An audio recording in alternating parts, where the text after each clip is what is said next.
Hi friends, welcome to my channel, That's Ready Homeschool. My name is Mrs. T. Today we have a preschool curriculum pick video, but this is retrospective.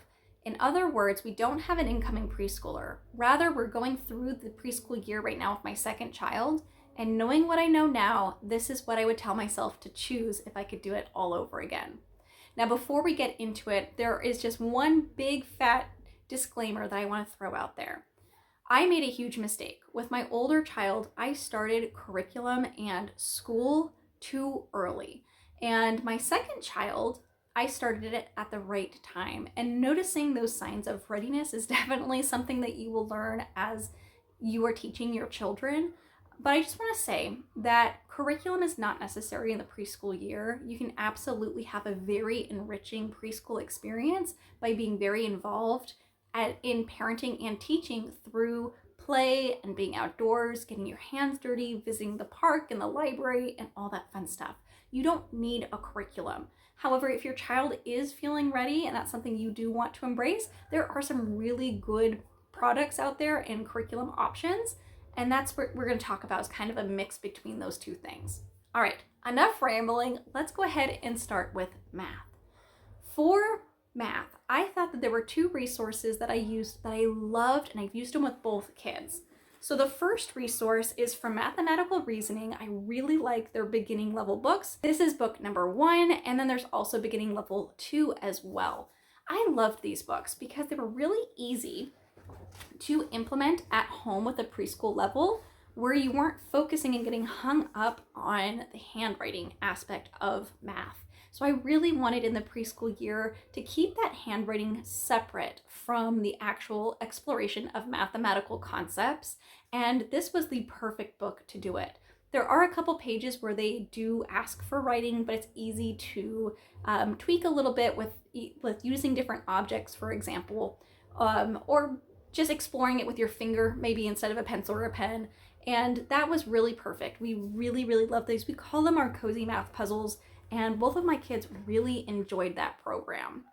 Now, this next program, I did not use all the way with my older child, but I am using it almost all the way through with my second, and that is Preschool Math at Home. Now, this is not a curriculum. In fact, when I bought it, I thought it was, so I was really disappointed. When I actually picked this up, I was like, this is not what I wanted. But this is actually a gold mine of great activities that you can implement at home to explore mathematical concepts with your preschooler. And it's actually a really, really good resource. I would highly recommend picking it up. And the idea is by the end of this and this enriching preschool year, you will be ready for, you'll have a good foundation and you'll be ready for different math. We'll say the kindergarten math. But I do really enjoy this book and I would highly recommend it. Okay, for language arts, there are a couple of facets that I would include in our language arts. The first would be writing. First and foremost, in the preschool year, I really wanted to establish with my children what proper pencil grip is.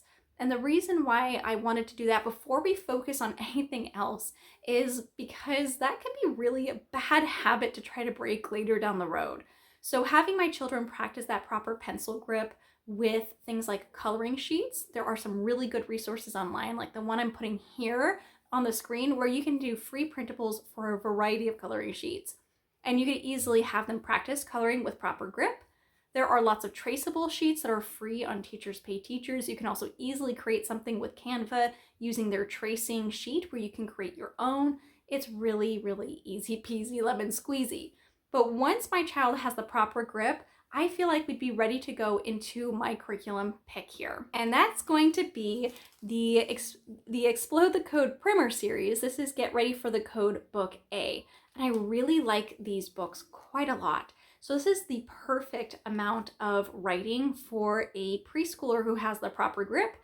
We do just a single page a day, and you work on letter formation, you're working on phonetic practice, you're doing circling, you're drawing lines, and you're connecting things. You're not just drilling by like tracing letters. It's more than that, but it does include that as well. It's a very good program and I would highly recommend it. Now, Explode the Code is not just writing, it is also phonics, which leads me to the second facet of language arts that I think is worth exploring in the preschool year, and that's phonics.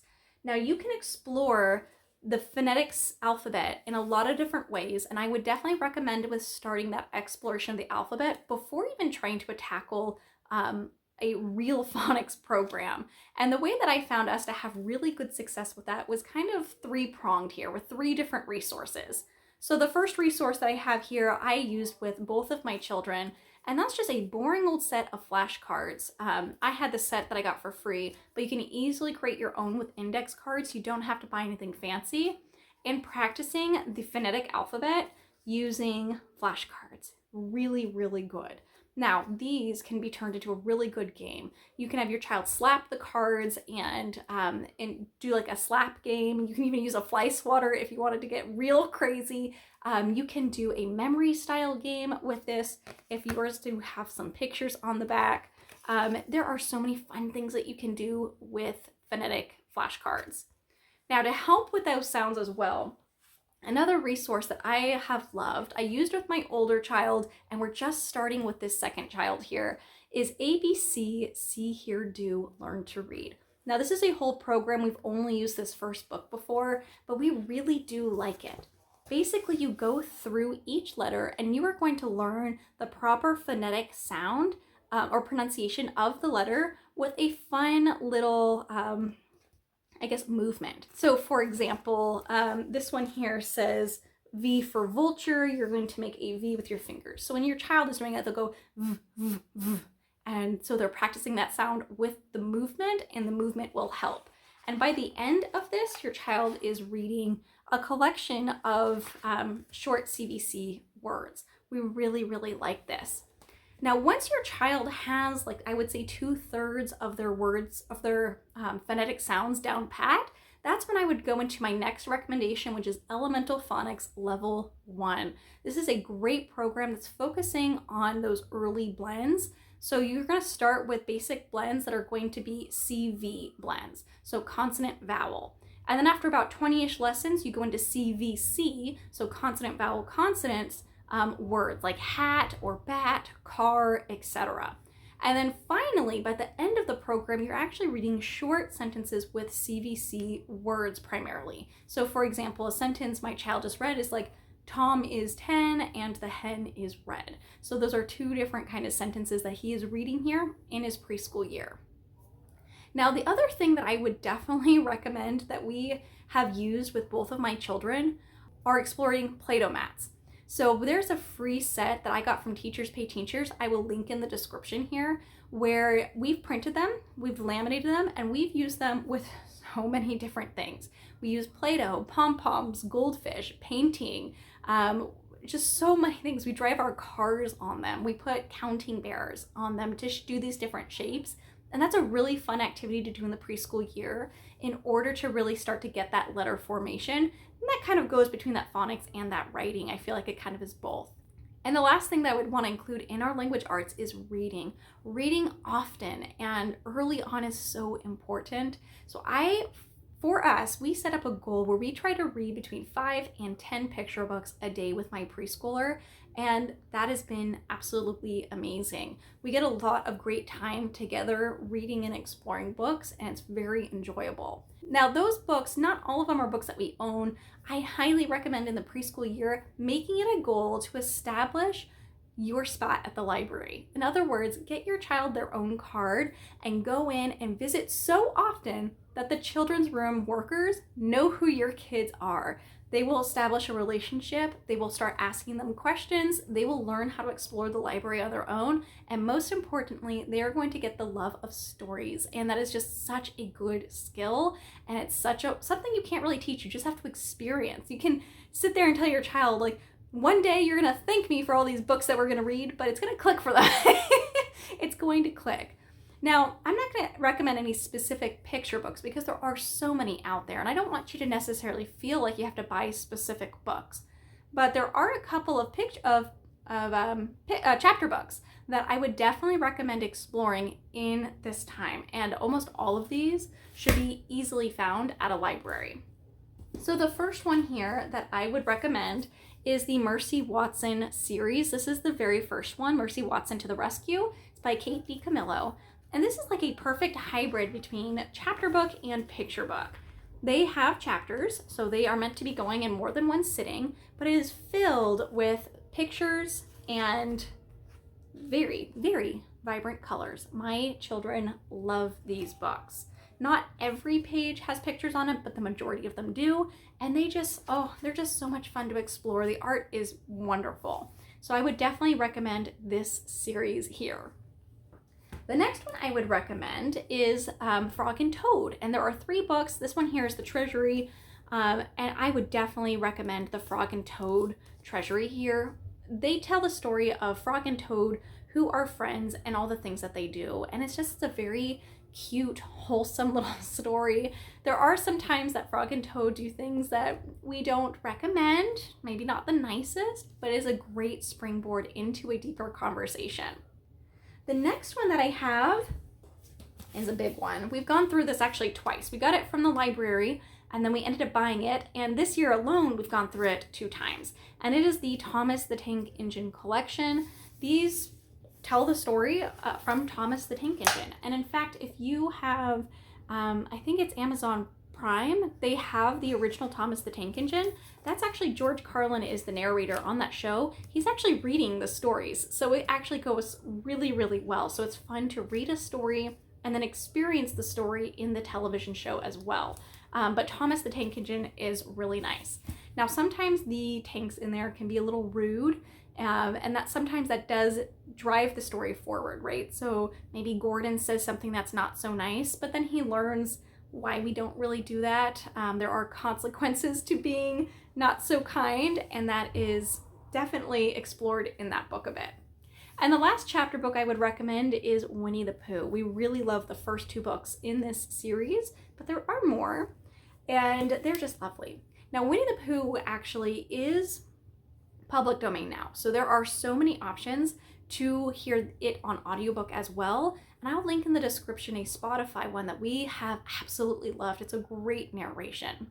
Now, speaking of audiobooks, exploring audiobooks is actually really fun in the preschool year, especially if you can find something with like music and cutesy, like music and sound effects. And there are a lot of things out there. The Frog and Toad that I talked about, they do have a really good audiobook that's actually narrated by Arnold Lowell, who's the author and illustrator of the story. It's very good. Highly recommend it. That one we got at our library first, and then we also saw it on Spotify. Another book that I would recommend is, it's kind of more like I don't know how to classify it, but the next audiobook I would recommend is Laurie Berkner's Song and Story Kitchen. We've listened to 2 of them. I think they are only on Audible, but if you have access to that platform, it is definitely worth checking out as a family. Okay, now I want to talk about the arts. The other thing that I would like to explore in preschool is music. And I would absolutely stand by this program. We invested in Prodigy's music a couple of years ago, and we use it all the time. My kids love Prodigy's music, and my preschooler now not only knows his notes and enjoys playing them, but he knows the solfege hand signs. He's reading notes now, and it has just established such a deep love for music. It's a lot of fun, and I would highly recommend that program. All right, and the last kind of facet of the arts here is actually making art. I would definitely recommend having paints, watercolor crayons, markers, glue, stickers, pom-poms, things for your child to explore, make a mess, and create. It's really important to allow your child to learn how to express themselves artistically. It doesn't have to be pretty. In fact, that's not the goal at all. You know, the goal isn't to have your preschooler create art that looks like a teddy bear or what have you. It is to explore, create their own shapes, create their own mess, and just embrace it. All right, now if you were to go out today and buy the curriculum that I talked about, I want to share with you how much that would cost. So let me flip you onto my computer screen. All right, if you wanted to go out today and buy absolutely everything that I talked about, this is going to be the breakdown per subject. Now for the Prodigy's music, they do have different kits. I just picked a basic kit, and that would give you a total cost of $302.27. All right, and we are back. Now the last thing I kind of want to talk about with preschool here is schedule. do you need a schedule for preschool? I think that there are a lot of people who say absolutely, and there are people who say absolutely not. I would say embrace what works really well for your family. But to me, establishing consistency has been absolutely key. My children have both thrived in their preschool year, my second one more so than my first. And I think that had to do again with that readiness. So if your child is not ready for a curriculum, don't push it. They're going to have years, 13 years of curriculum. You do not need to add an additional year of curriculum. That is fully my opinion. But I do think one thing that was really important in our preschool year is to really use it as a way to establish your expectations as a homeschooling parent. So for me, we have homeschool rules, and I'm going to share it with you. It's school is my job. I can't skip it. When I'm learning, I'm ready, patient, positive, and kind. I meant what I said, and I said what I meant. My word is gold 100%. So I established that when we are going to learn, no matter what is happening and how we are feeling, we have to be in the proper mindset. Now, we're not going to always be there, and that is totally okay. So what I've established in the preschool year here is the expectation that if you don't feel those things, that you are going to communicate that with me, and we are going to try to get you to that headspace. So I actually had outlined, and this has worked really well, things that they can do if they're not feeling those things. So they can do 10 minutes of play, 10 minutes with their bells, 10 minutes of dancing, have a snack, take a potty break, and go outside for 10 minutes. And I give them those options. I don't let them do anything beyond that. So they can't say, well, I want to go to the park for 10 minutes. That's not an option. But this, you guys, has worked absolutely wonders. And this has also really helped us with parenting. That's a whole nother story here. But anyway, that is it, you guys. Comment down below. Let me know what you guys think and what you are going to be doing for your preschool year, or what has worked for you. Thank you so much, everyone. Make sure you hit that subscribe button, and I will talk to you later. Bye, everyone.